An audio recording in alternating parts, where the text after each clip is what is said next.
at the microphone over there, Mr. Welcome to America, Mr. Mandela. I'm Ken Edelman. Those of us who share your struggle for human rights and against apartheid have been somewhat disappointed by the models of human rights that you have held up since being released in jail. You've met over the last 6 months 3 times with Yasser Arafat, who you have praised. You have told Qaddafi that you share the view on, and applaud him on his record of human rights and his drive for freedom and peace around the world.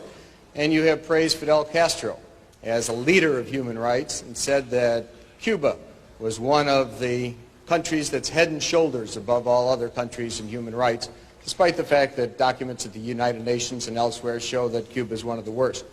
I was just wondering, are these your models of leaders of human rights? And if so, would you want a Qaddafi or an Arafat or a Castro to be a future president of South Africa? One of the mistakes which some political analysts make is to think that their enemies should be our enemies.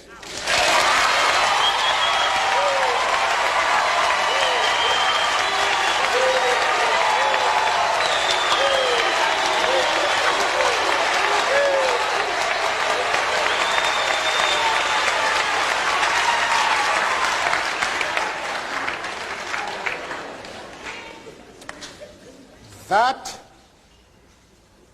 we can and we will never do. We have our own struggle which we are conducting. We are grateful to the world for supporting our struggle. But nevertheless, we are an independent organization with its own policy. And the attitude of every country towards, our attitude towards any country is determined by the attitude of that country to our struggle.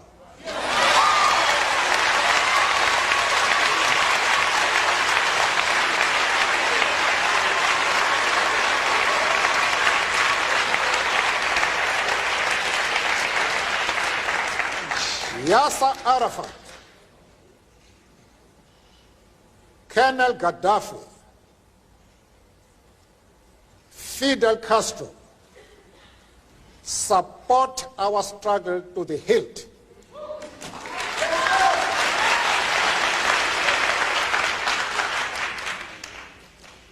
There is no reason whatsoever why we should have any hesitation about hailing their commitment to human rights as they are being demanded in South Africa.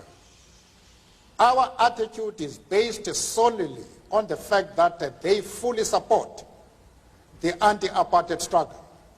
They do not support it only in rhetoric.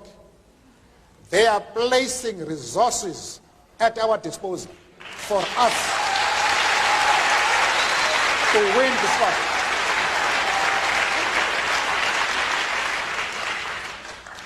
That is the position.